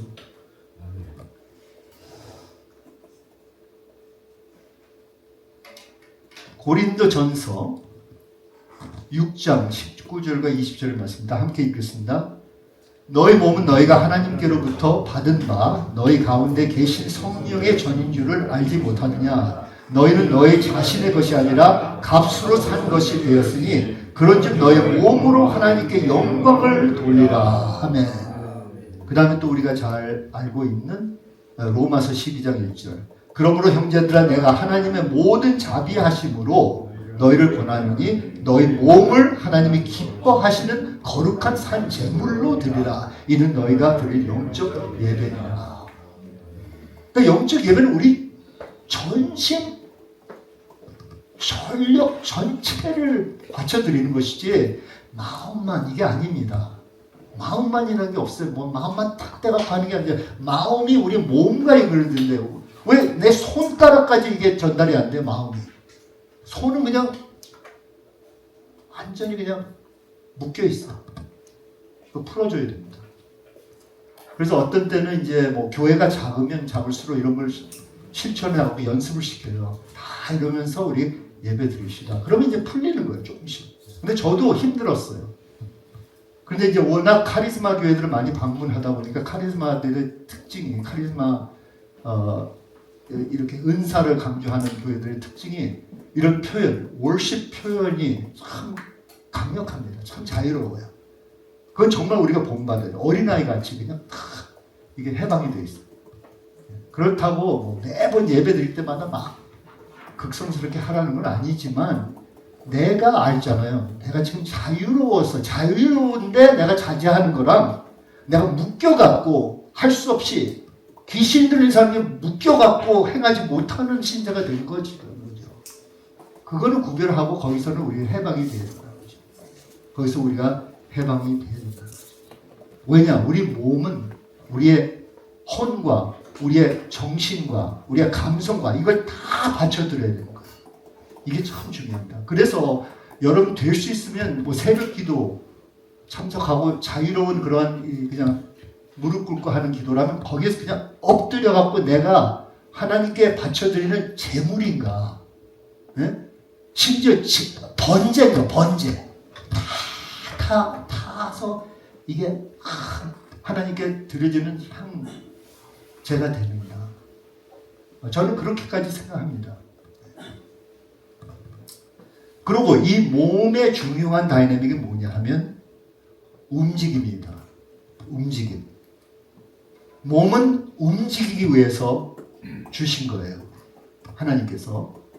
그래서 여기에 우리가 잘 아는 사도행전 17장 28절에 우리가 그를 힘입어 살며 기동하며 존재하느라.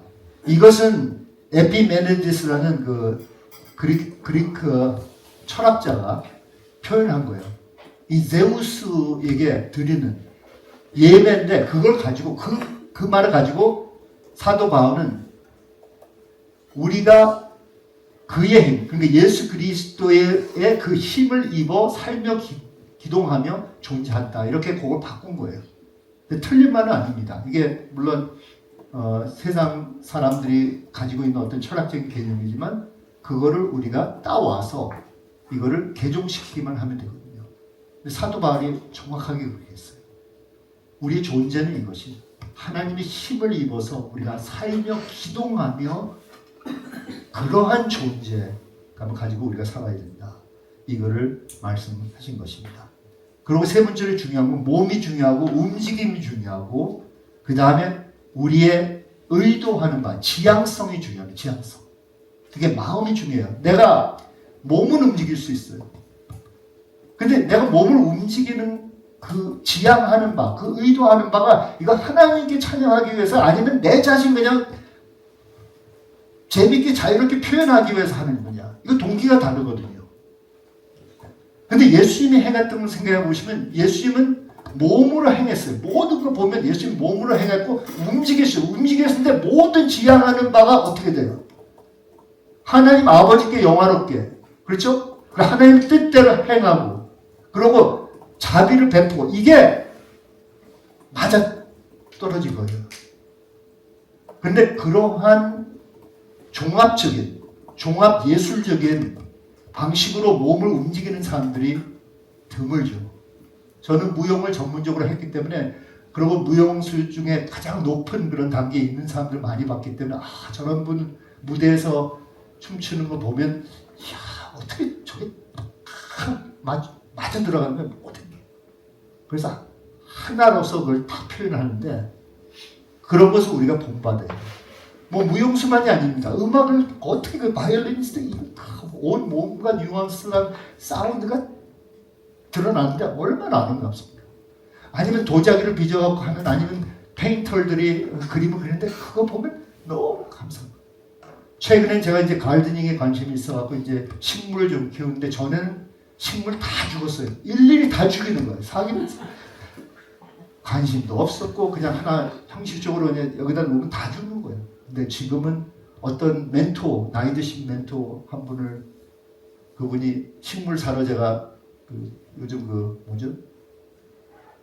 당근 해갖고 빨리 가서 나 이거 사겠습니다. 근데 그 할머니가 집에 들어오래. 집에 들어오니까 그 오집이냐 식물. 거기서 그 할머니가 이걸 갖고 있는데 정상인데 그걸 지금 배우고 있는. 와 정말 잘하는 사람들 정말 그럴듯하게 잘하는 거예요. 뭘 해도. 그래서 이 예술적인 표현 모두다가 무엇이든 상관없이 아마 여러분들 예술적인 부분이 있으면 그쪽이 하나의 애널리지가 돼야 돼요. 하나의 비유가 돼야 돼요. 예수님과 동행하는 것에 비유가 되는 거예요.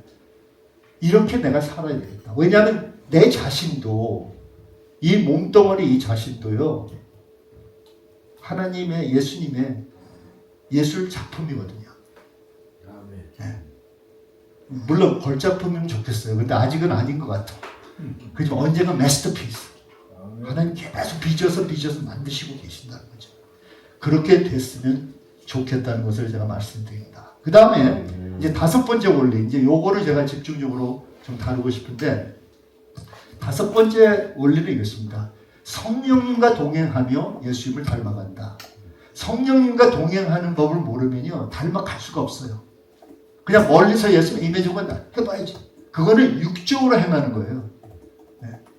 그래서 사도 바울은 육적으로 행하는 거, 살키코스랑 영적으로 행하는 거, 프누마티코스 이거 두 가지를 구분하잖아요. 여기에 육적으로 행한다는 것은 그냥 몸으로만 행한다는 것이 아니라 자기 중심적인 자기 셀프로 행한다는 걸 말하는 거고 여기에 영이라는 것은 자기 사람이 영으로 행한다는 것보다는 성령 안에서 행한다는 뜻입니다. 그걸 아셔야 돼요. 신학적으로는 이게 학자들이 분명하게 이걸 분리시켜놔요. 네. 육적으로 행한다는 것은 내 중심적, 아직 내 에고로 하는 거고 영으로 할 때 그 영은 그냥 인간의 영으로 모든 인간이 영이 있기 때문에 그냥 하라는 게 아니고 이것은 성령 안에서 하라는 성령의 지배를 받아서 행하라는 거예요.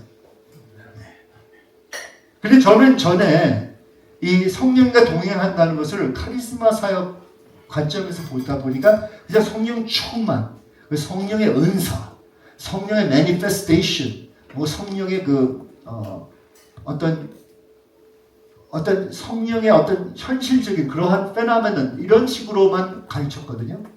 근데 오늘은 제가 그걸 삼가하고 나중에 다음에 혹시 필요를 하신다면 충분히 가르칠 수 있는데 오늘은 제가 다시 한번 일반 어떠한 교인들도 따라 할 수 있는 거기에 맞춰서 제가 말씀을 전하고자 합니다. 이건 모든 사람들에게 보편적으로 정말 해당되는 걸 제가 말씀드리고자 합니다.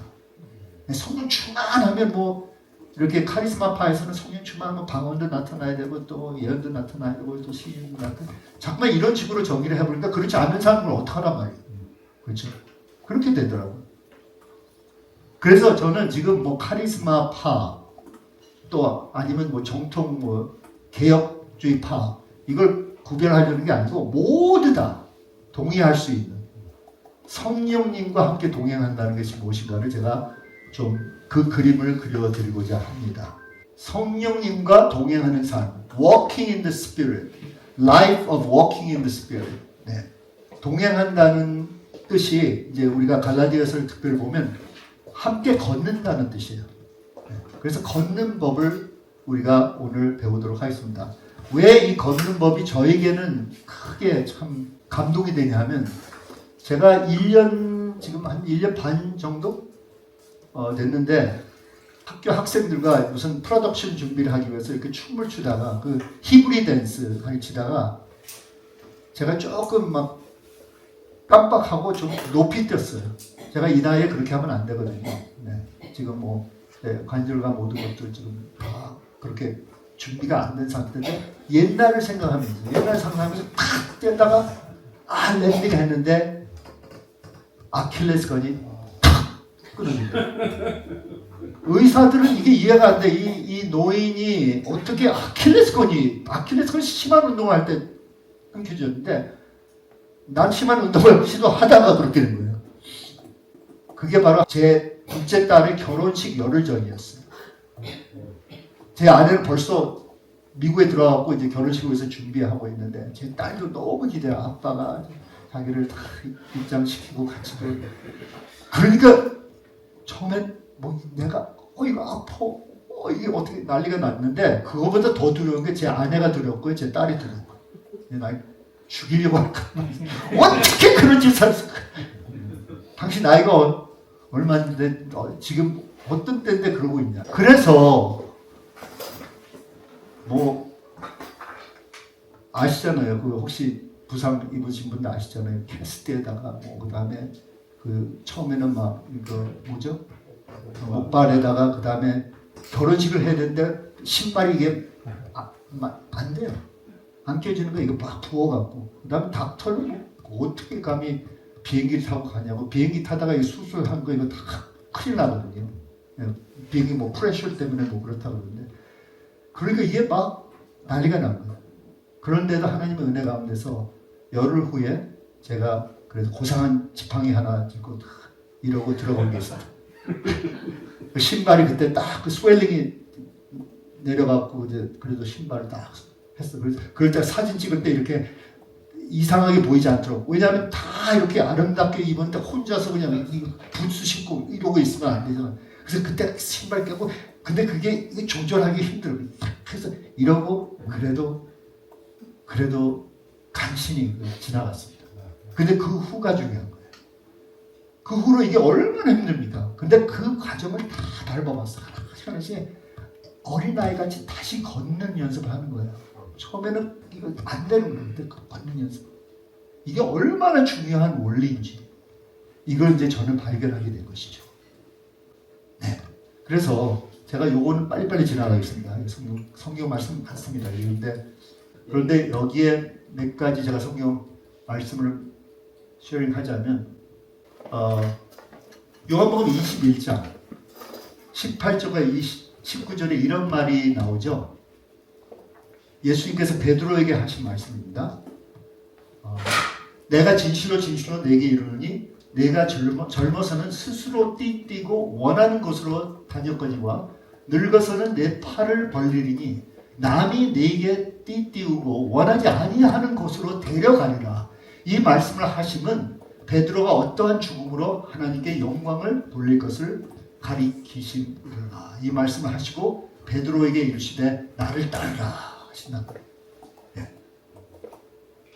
이게 이 안에 어마어마한 비유가 담겨져 있습니다. 픽처 랭귀지가 담겨 있다는 거예요. 베드로는 어떤 사람이었습니까? 베드로는 정말 못 말려 그냥 이 사람 그냥 마음 먹고 하면 펑덩 들어가. 주님 하고 펑덩 들어가는 사람이에요. 네? 주님의 시험은 나에게도 오라 하소서. 그래서 배를 바깥으로 디디고 물 위로 얼마나 대단해요. 나머지 제자는 벌벌 떨고 있는데 본인만 그냥 주님이시다는 확실하게만 불을 쏘면 주님의 음성이 오라 이렇게 들리는 거예요. 그 풍랑 속에 오라 들리는데 자기는 들었다. 그래서 발을 디디면서 나가다가 믿음이 또 떨어지니까 가라앉고 뭐 난리죠. 뭐 주님 위해서 죽겠습니다. 근데 주님을 3번이나 배신하고 말이죠. 그런 사람이었어요. 왜 그렇습니까? 육으로 사는 사람이잖아요. 예수님을 사랑하지만 자꾸만 자기 그 육적인 그 욕망과 육적인 그 패션과 이거를 컨트롤을 못하는 거예요. 근데 예수님께서 베드로에게 마지막으로 하신 말씀이 이거예요. 네가 젊었을 때는 네 멋대로 했다.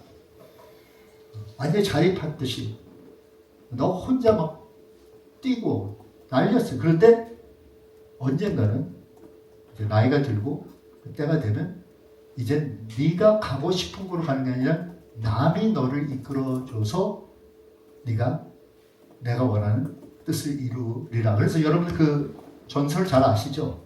그래서 나중에 로마에서 거꾸로 자기가 못 박혀 죽는데 자기는 먼저 도피하려고 나왔는데 거기서 뭐 예수님 만났는데 예수님이 나는 로마로 가서 다시 죽겠노라. 여기에 있는 순교자들이 없으니까 내가 다시 가서 죽겠노라.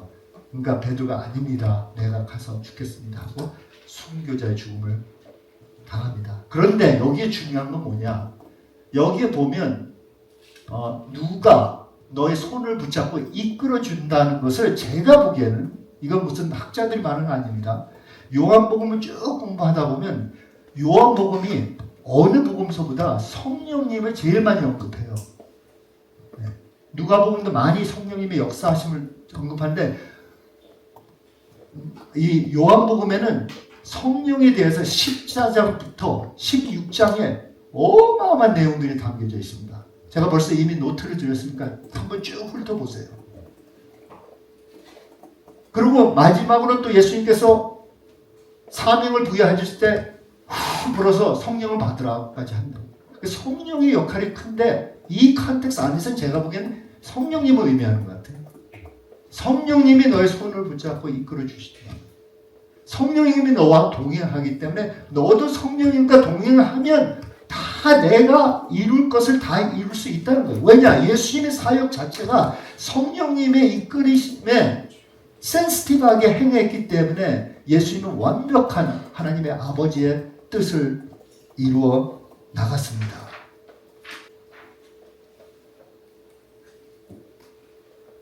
그래서 오늘 이제 이 두 번째 시간에 본문만 제가 읽고 간략하게 풀어드리고 마치도록 하겠습니다. 이거 한번 누가 읽어주시겠어요? 갈라디아서 5장 16절에서부터 25절 한 분이 크게 한번 읽어주시겠어요? 내가 이르노니 너희는 성령을 따라 행하라. 그리하면 육체의 욕심을 이루지 아니하리라. 육체의 소욕은 성령을 거스리고 성령은 육체를 거스리나니 이 둘이 서로 대적하므로 너희가 원하는 것을 하지 못하게 하려 함이니라. 너희가 만일 성령의 인도하시는 바가 되면 율법 아래에 있지 아니하리라. 육체의 일은 분명하니 곧 음행과 더러운 것과 호색과 우상 숭배와 주술과 원수 맺는 것과 분쟁과 시기와 분냄과 당짓는 것과 분열함과 이단과 투기와 술취함과 방탕함과 또 그와 같은 것들이라. 전에 너희에게 경계한 것 같이 경계하노니 이런 일을 하는 자들은 하나님 나라를 유업으로 받지 못할 것이요 오직 성령의 열매는 사랑과 희락과 화평과 오래 참음과 자비와 양성과 충성과 온유와 절제니 이 같은 것을 금지할 법이 없느니라. 그리스도 예수의 사람들은 육체와 함께 그 정욕과 탐심을 십자가에 못 박았느니라. 만일 우리가 성령으로 살면 또한 성령으로 행할지니. 아멘. 여기에 제가 한 가지만 조금 교정을 해드릴게요. 왜냐면 우리 한국 번역에는 이거 육체라고 하니까 모든 사람이 몸을 생각하는데 그럴 리가 없어요. 그 몸이 아니라 영어로는 육할 때 flesh가 두 가지 의미가 있거든요. 하나는 그냥 내 몸으로 그냥 멋대로 사는 것을 말하는 거지만 여기는 몸만이 아니라 마음과 생각과 이걸 다 포함한 육적인 것이기 때문에 여기는 sarkikos 개념, 사도 바울이 말하는 sarkikos 개념을 대항하는 pneumatikos 개념을 소개하려는 거예요. 그게 성령을 통하여 성령으로 인하여 행해야 된다. 요 두 가지를 아셔야 돼요. 그렇지 않으면 여러분이 이원주의적으로 이걸 분석해 나가고 잘못 해석하는 거예요. 네. 근데 여기에서 성령을 따라 행하라. 성령의 인도하심을 받으라. 그리고 성령으로 살면 그리고 성령으로 행하라. 이렇게 강조를 합니다. 여기에 픽처 이미지를 제가 하나 그려드리고 마치도록 하겠습니다. 여러분, 예수님의 생애를 무엇과 비교할 수 있냐면 어떤 면을 보면 구약에 이스라엘 백성이 그 광야 여정을 할 때 말이죠. 그때 38년, 뭐 40년, 총 40년을 광야 여정을 했잖아요. 그렇죠? 기억나시죠? 근데 많은 사람들이 시내산에서 해프닝한 것 후로 그 금송아지 만들고 우상 숭배하고 해서 형벌로 38년을 헤매면서 다녔다고 이렇게 생각하는 사람들이 많아, 학자들이. 또 그런 면이 또 없지 않아 있습니다. 그런데 실제로 보면 자기들이 제 멋대로 해갖고 그냥 행방불명 됐듯이 말이죠. 걷잡을 수 없는 그냥 방식으로 와일드하게 행했다면 모르겠는데 가장 위대한 지도자 모세의 지도하에서 움직인 거잖아요. 기억나시죠? 그 다음에 여러분 기억나시죠?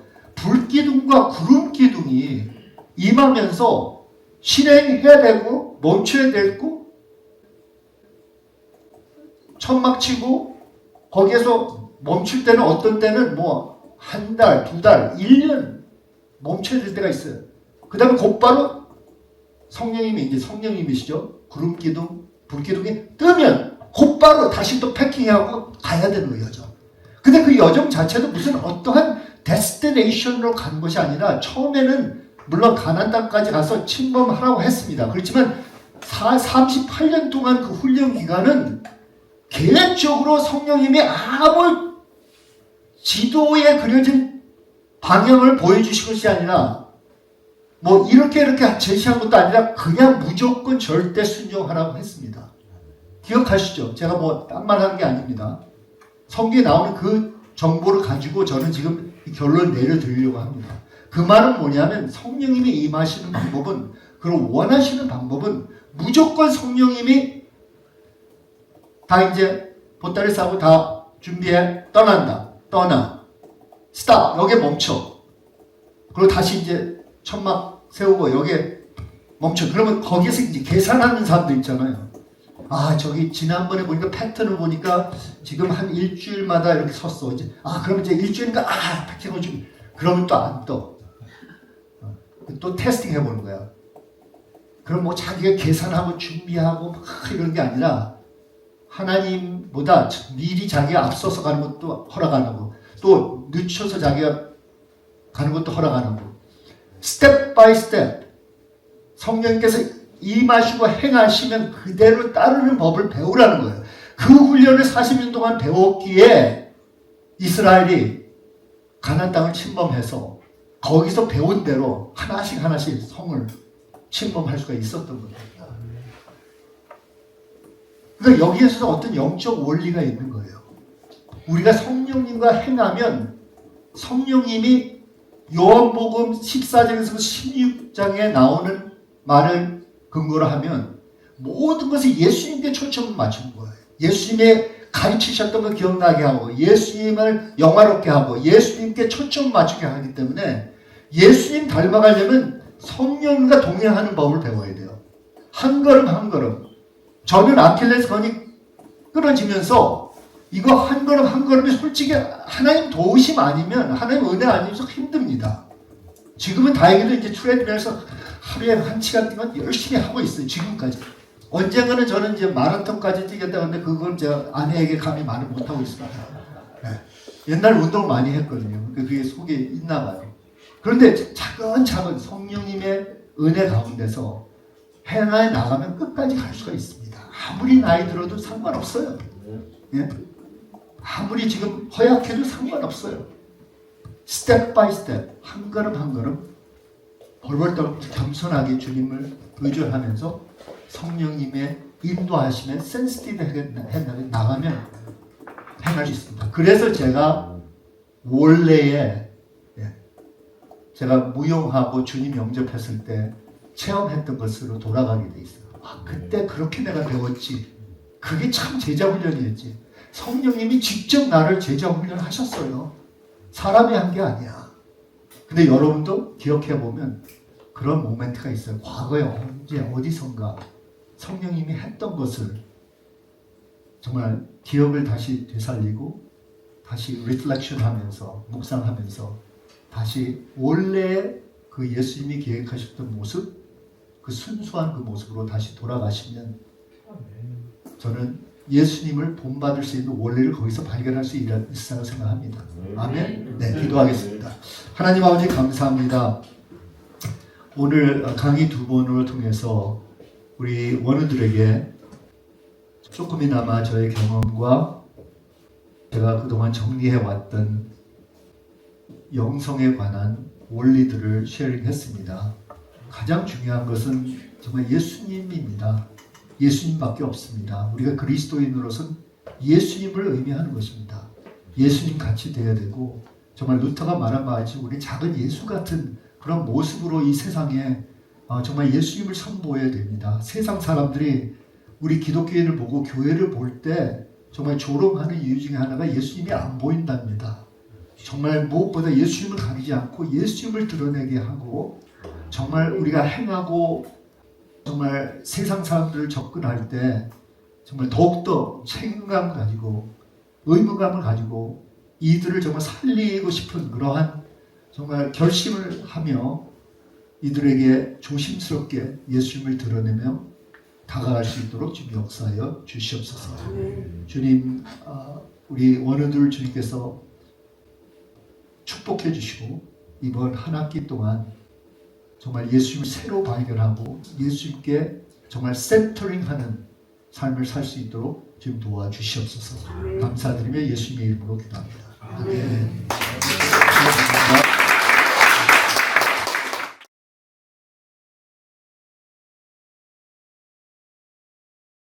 목사님께서 그 기도까지 해주셨습니다. 이대로 강의 마치고 식사하도록 하겠습니다. 예, 우리 너무 우리 감사드리고요. 우리 강의할 내용들이 많아서 다음에 한번 기회가 되면 또 초청할게요. 네. 그리고 광고 말씀드리면 우리 바로 밖에 나가서 사진 한 장만 찍죠. 우리 사진 우리 남는 사진인데 사진 하나 찍고 그 다음에 저기 식당으로 가게 되는데 우리 카풀에서 가도록 하죠. 그래서 제 차도 한 7명 탈 수 있고 그래서 카풀에서 지난번에 갔던 느트남으로 가도록 하죠. 아시겠어요? 그래서 바로 나가셔가지고 바로 사진 여기 요 앞에서 단체 사진 하나 찍고 그리고 바로 식당으로 가도록 하겠습니다. 예, 감사합니다. 네, 괜찮은 것 같아요. 예, 나가시죠. 축하 감사합니다. 감사합니다. 예, 예. 자, 나오세요. 네, 감사합니다. 네. 네.